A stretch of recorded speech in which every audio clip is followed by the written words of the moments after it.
नमस्कार दोस्तों, स्वागत है आप सभी का। सीपीसीटी जनवरी 2023 के लिए हमारी जो क्लासेस हैं डे बाय डे निरंतर जारी हैं।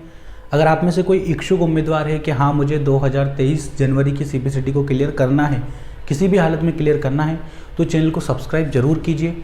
सब्सक्राइब करने के बाद नोटिफिकेशन पे जो बेल आइकॉन है उसको भी दबाइए, ताकि आपको जितने नोटिफिकेशन है क्लास के सब आसानी से आपको मिल जाएँ। PDF अगर चाहिए, डाटा जितना चाहिए आपको मिलेगा। टेलीग्राम ग्रुप में जाइए और टेलीग्राम ग्रुप आप लोग ज्वाइन कर लीजिए।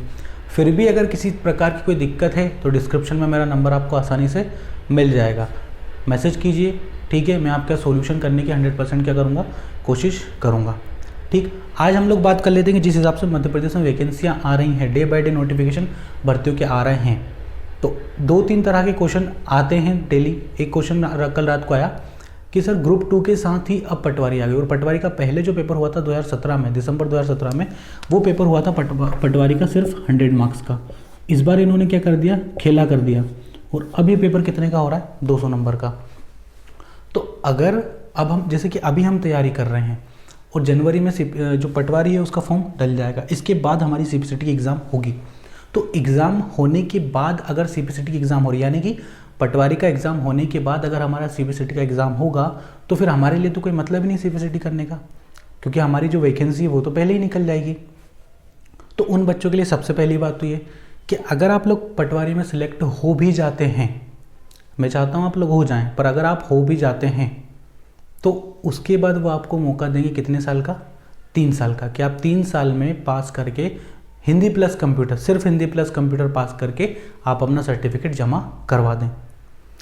ग्रुप 2 सब ग्रुप, जो ग्रुप 2 आई है ना, जो नई वैकेंसी आई ग्रुप 2, उसके साथ देखिए ग्रुप 2 की जो वैकेंसी हुई थी वो 2020 में भी हुई थी। ग्रुप 2 का जो पेपर है हमेशा से ही 200 नंबर का होता है। आगे इतनी बात समझ में, पटवारी का पेपर 100 नंबर का होता था, इसको इसके साथ जोड़ दिया गया। अब देखिए जो बच्चे कंप्यूटर पढ़ रहे थे, जिन्होंने DC PGDC करा हुआ था, और जो थोड़े लो लेवल के थे, देखिए ग्रुप 2 सब ग्रुप 2 जो वैकेंसी है ये पहले से ग्रेजुएशन लेवल की भर्ती थी, है ना। इसको पढ़ने वाले वो बच्चे होते हैं, इसको देने वाले वो बच्चे होते हैं जिनका कंपटीशन बहुत ज़्यादा क्या होता है, तगड़ा होता है।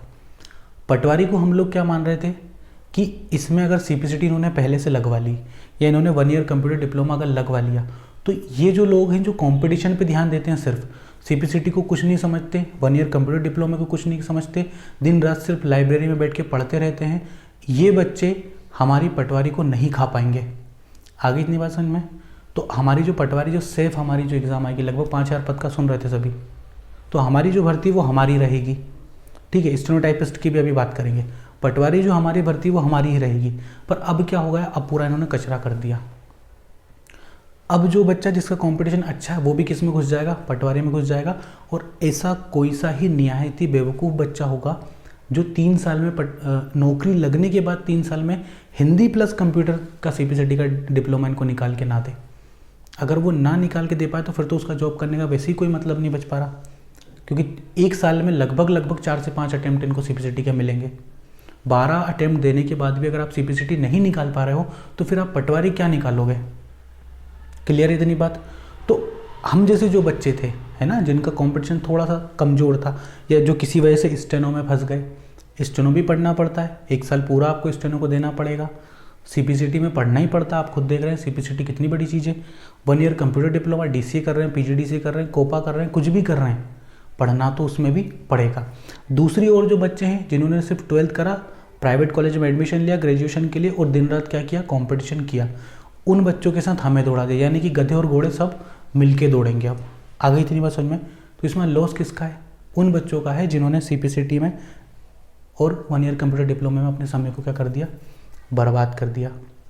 एक आपत्ति ये हो गई। दूसरी आपत्ति क्या हुई, इस बार इन्होंने पटवारी में इंग्लिश भी जोड़ दी।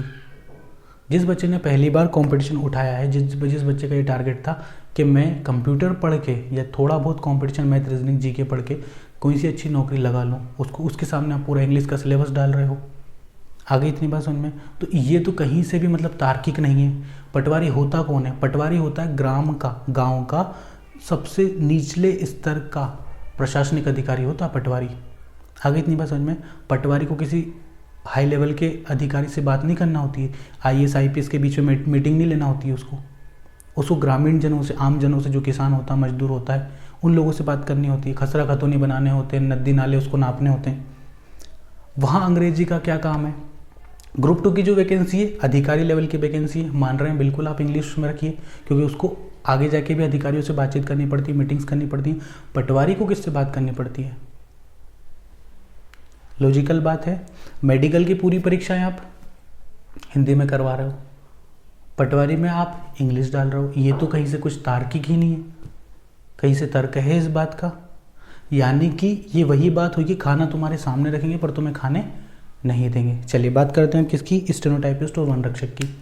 वन रक्षक की इन्होंने अच्छे पद दे दिए, ठीक है बढ़िया। वन रक्षक की भर्तियां भी आ गई व्यापम से, नाम चेंज हो गया अब तो। उसमें AG3 की भी पोस्ट आ गई लगभग 87 के समथिंग।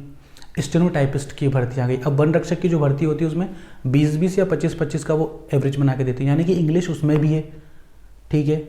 इस ग्रुप 4 की जो भर्ती होती थी स्टेनोटाइपिस्ट, स्टेनोग्राफर की और लो डिवीज़न क्लर्क की, ठीक है, उसमें 17-17 नंबर का टारगेट होता था, सारी चीज़ 17-17 नंबर की आती थी। आपने सीधे से वहाँ पे हर चीज़ का वेटेज बढ़ा दिया।